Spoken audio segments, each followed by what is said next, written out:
السلام علیکم ورحمۃ اللہ وبرکاتہ۔ کروڑوں درود و سلام آپ نبی سیدنا حضرت محمد مصطفیٰ صلی اللہ علیہ وآلہ وسلم پر اور ان کی آل پر۔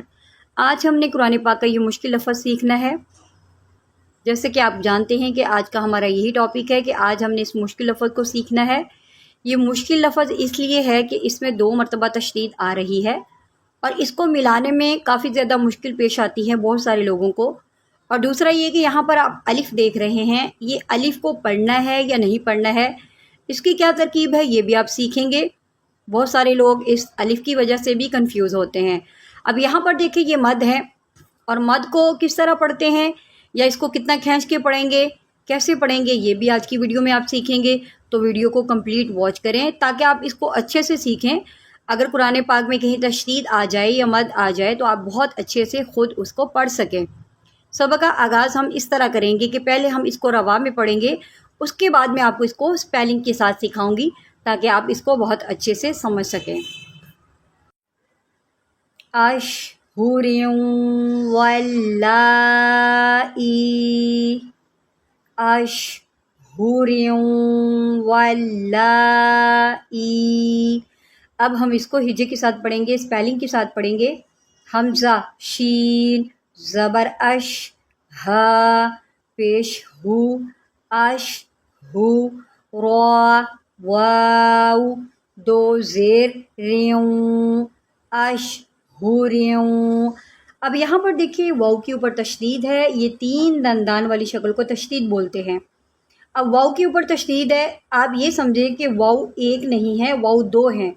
تشدید والا حرف 2 مرتبہ پڑھا جاتا ہے، 1 مرتبہ اپنے سے پہلے متحرک حرف کے ساتھ ملا کر اور دوسری مرتبہ تھوڑا رک کر اپنی حرکت کے مطابق۔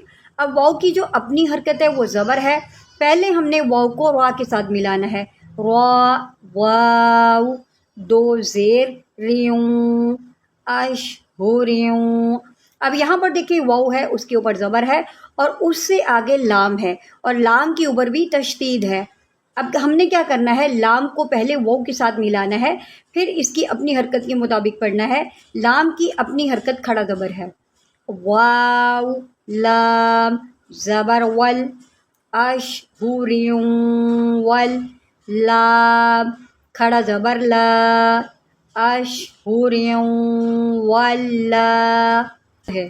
اب یہاں پر سمجھے کہ یہ مد کون سی ہے، اس کو ہم نے کس طرح پڑھنا ہے، اس کا کیا قاعدہ ہے۔ اب دیکھیں میں نے پچھلی ویڈیو میں سمجھایا تھا کہ حروف مدہ ہوں یا کھڑی حرکات ہوں، ٹھیک ہے۔ یہاں پر دیکھیے اس کے اوپر مد ہے، حروف مدہ یا کھڑی حرکات کے بعد حمزہ اسی کلمے میں ہو تو کیا ہوگا، مد متصل ہوگا۔ اب یہاں پر کھڑا زبر ہے اور اس کے اوپر یہاں پر دیکھیں مد ہے، اب اس کے بعد فوراً جو ہے حمزہ ہے اور اسی کلمے میں ہے، یہ مد متصل کا قاعدہ ہے۔ یہاں پر مد متصل لگی ہے، مد متصل کو ہم کھینچ کے پڑھیں گے، کتنا پڑھیں گے، 2 2.5 یا 4 حرکات۔ مطلب یہ کہ آپ اس لام کو 2 2.5 یا 4 سیکنڈ کھینچ کے پڑھ سکتے ہیں۔ اب آپ کی مرضی ہے، آپ اس لام کو 2 کھینچیں، 2.5 سیکنڈ کھینچیں یا 4 سیکنڈ کھینچیں، یہ آپ کی مرضی ہے۔ اور یہاں پر دیکھیں حمزہ اسی کلمے میں ہے تو مد متصل ہے، تو کیا پڑھیں گے ہم اس کو، حمزہ یا زیر ای، اشہر واللائی۔ اب یہاں پر مد چھوڑ دی جاتی ہے، اس کو اکثر لوگ پڑھ دیتے ہیں واللائی، واللائی، ٹھیک ہے، یہ غلط ہے۔ آپ نے اس مد کو لازماً پڑھنا ہے، ضرور پڑھنا ہے، اشہر واللائی۔ میں امید کرتی ہوں کہ آپ کو اس لفظ کی اچھے سے سمجھ آ گئی ہے۔ مزید اگر آپ مشکل ورڈ سیکھنا چاہتے ہیں تو آپ میرے چینل پر جائیں، میں آلریڈی بہت سارے مشکل ورڈ سکھا چکی ہوں، ان کو بھی سیکھیں تاکہ آپ جب قرآن پاک کی تلاوت کریں تو آپ جو ہے غلطی کے ساتھ نہ کریں۔